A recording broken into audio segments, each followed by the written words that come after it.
Mi nombre es Juan José Mendoza, soy estudiante de la carrera de Técnico Superior Universitario en Urgencias Médicas.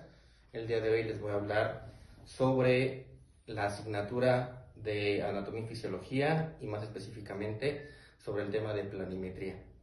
Para comprender el estudio de la planimetría es importante señalar un aspecto que es cómo podemos identificar nosotros los términos de posición y de movimiento para poder tener claro en dónde se encuentra ubicado cierto órgano, cierta función de alguna extremidad. Debemos de ubicar bajo estos parámetros de acuerdo a la posición a planos imaginarios que nosotros vamos a ubicar, y de igual manera también vamos a tener que entender el concepto de movimiento como tal de acuerdo a la función de contraer o alejar una extremidad, de acuerdo también al movimiento de ciertas partes del cuerpo. Para determinar qué es la posición de un cuerpo, debemos de entender qué es la actitud o la postura que adopta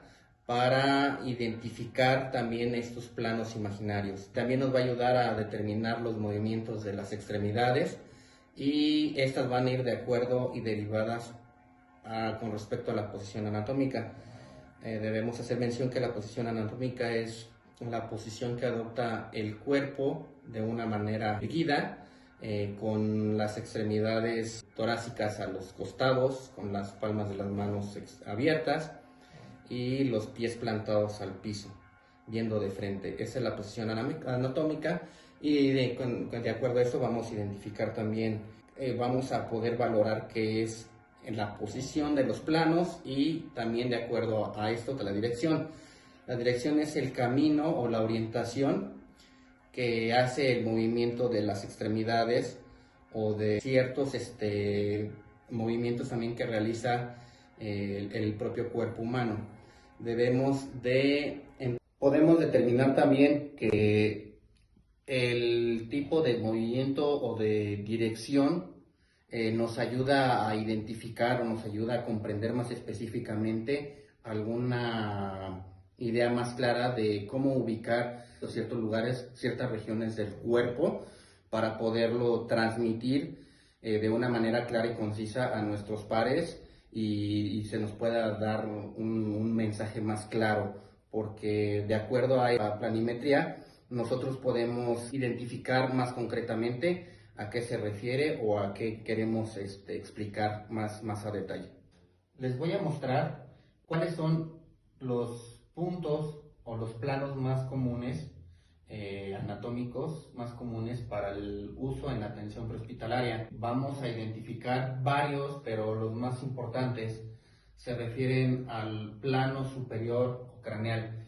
Este plano superior craneal lo vamos a localizar más arriba o más alto con relación al cráneo o la cabeza.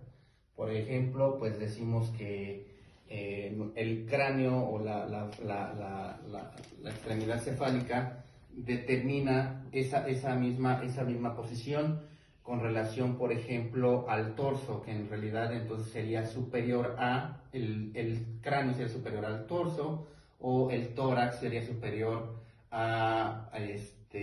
por ejemplo, los hombros. Caso contrario, cuando hablamos de términos caudales, nos refiere que son hacia abajo del cráneo, de la cabeza. Por ejemplo, el tórax está caudal con relación a la posición del cráneo o inferior. El abdomen está localizado en la zona caudal con relación al tórax, y así sucesivamente. La región caudal refiere que está hacia abajo del cráneo. La región anterior o ventral se refiere a relación o con relación al mismo plano que nos menciona el plano ventral. Por ejemplo, la zona de los pulmones, podremos decir, se encuentra en el plano anterior a, por ejemplo, los dorsales o la misma columna vertebral. Entonces nosotros vamos a determinar que la región anterior es con relación a el eje ventral, que es antes, a eso se refiere, antes de. Ahora, si nosotros seguimos el mismo orden, vamos a identificar que la parte posterior se refiere hacia la región que está más alejada del plano ventral. Por ejemplo, la zona dorsal propiamente se refiere a que está ubicada posteriormente de ese plano, o con relación a, por ejemplo, el corazón, que es lo que comúnmente nosotros ubicamos posterior a la zona del corazón, se encuentra la región dorsal.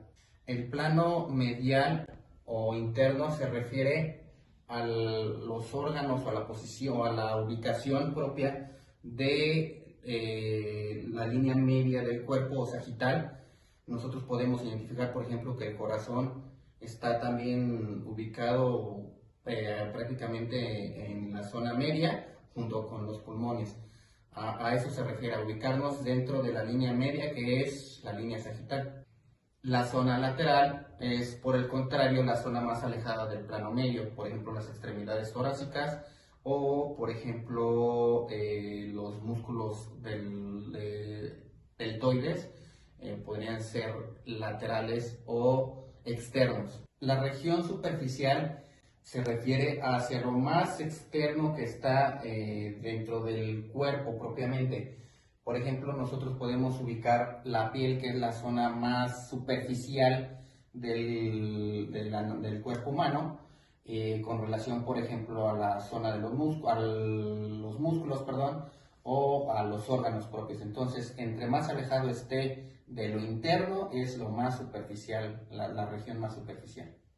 Caso contrario, por ejemplo, si hablamos de la región más profunda, hablando ya propiamente de los órganos, que es la región más profunda que tiene el cuerpo humano, y la estructura ósea, podremos determinar esa posición o esa región con base hacia lo más interno del cuerpo humano. Cuando estamos hablando de una región distal, se refiere a la región más alejada del tronco en nuestra posición anatómica. Por ejemplo, las extremidades son las partes más distales con relación al mismo tronco, o por ejemplo los pies es la zona más distal, por ejemplo, de las articulaciones de la pierna o de la extremidad pélvica. A eso se refiere a la posición distal. La región proximal es la que más se aproxima al tronco. Por ejemplo, las propias articulaciones del hombro son proximales a la articulación que se encuentra en el codo, o la articulación del codo es más proximal que con relación a la articulación de la muñeca. La zona o región mediana es la que se encuentra en un propiamente dicho punto medio en el plano sagital, y con relación a esto vamos a ir determinando es esta misma posición de los otros planos. Entonces, la posición mediana es la que se encuentra en el centro de nuestra posición anatómica. La zona intermedia o región intermedia se refiere a la zona que se encuentra a la mitad de un plano, por ejemplo, proximal o distal, o por ejemplo anterior o posterior. A eso se refiere a la región intermedia. La región interior se refiere más a órganos, ¿no? Entonces nosotros podemos ubicar que la región interior se refiere a la posición que está más al centro, por ejemplo, del órgano. Podemos hablar, por ejemplo, del intestino grueso, la zona más al centro, en el mesogastrio, o la zona más, hablando ya de término exterior, más alejada del centro de un órgano. Cuando hablamos de término homolateral, es cuando estamos refiriéndonos nosotros que se encuentra a la misma altura de, por ejemplo, de un órgano, ¿no? En este caso podremos hablar que del páncreas se encuentra homolateral, por ejemplo, al vaso, o por ejemplo al estómago. Caso contrario, cuando hablamos de contralateral, estamos hablando al término o a la región opuesta del órgano que estamos hablando. Por ejemplo, si ya hablamos ahorita del vaso, Una región contralateral sería, por ejemplo, el hígado que se encuentra del otro lado. Cuando nos referimos a término apical, estamos hablando de la región en la que se forma, por ejemplo, el vértice de un órgano. Me gusta ejemplificar, por ejemplo, la región apical de los pulmones es la región que está en la parte de arriba, en la parte superior, con relación, por ejemplo, al corazón, que forma una como punta. Esa región se refiere al término apical. Caso contrario, basal, que se refiere más a la base, por ejemplo, la zona que se encuentra en el diafragma de los pulmones. La base de los pulmones es una región basal. Para concluir, me gustaría explicar cuáles son los términos del movimiento. Existen varios, algunos de los más importantes es el término de flexión.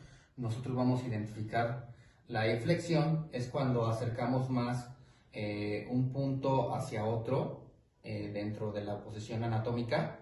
Cuando nosotros lo alejamos, ese punto, nosotros estamos flexionando, en este caso la extremidad torácica. De igual manera, nosotros vamos a encontrar la aducción, que es el movimiento que realiza la extremidad o el punto hacia adentro del tronco, y la abducción es el movimiento que hace hacia afuera. Aducción se refiere hacia adentro, abducción hacia afuera. La rotación es el giro que hace el punto o la extremidad en su propio eje. Por ejemplo, nosotros podemos rotar en nuestra extremidad hacia adentro o hacia afuera, podemos girar y nosotros estamos ahí ubicando el movimiento de rotación propiamente del hombro. La supinación es el movimiento que hace igual la extremidad hacia abajo o hacia adentro. Nosotros, por ejemplo, podemos ubicar aquí en el brazo un movimiento de supinación hacia este punto, y la pronación es hacia abajo, caso contrario. Entonces aquí nosotros podemos ubicar que el movimiento es supinación hacia arriba y caso contrario pronación hacia abajo. Bueno, eso sería todo. Espero se hayan ejemplificado de la mejor manera los términos de posición y de movimiento del cuerpo humano, y propiamente también del estudio de la planimetría.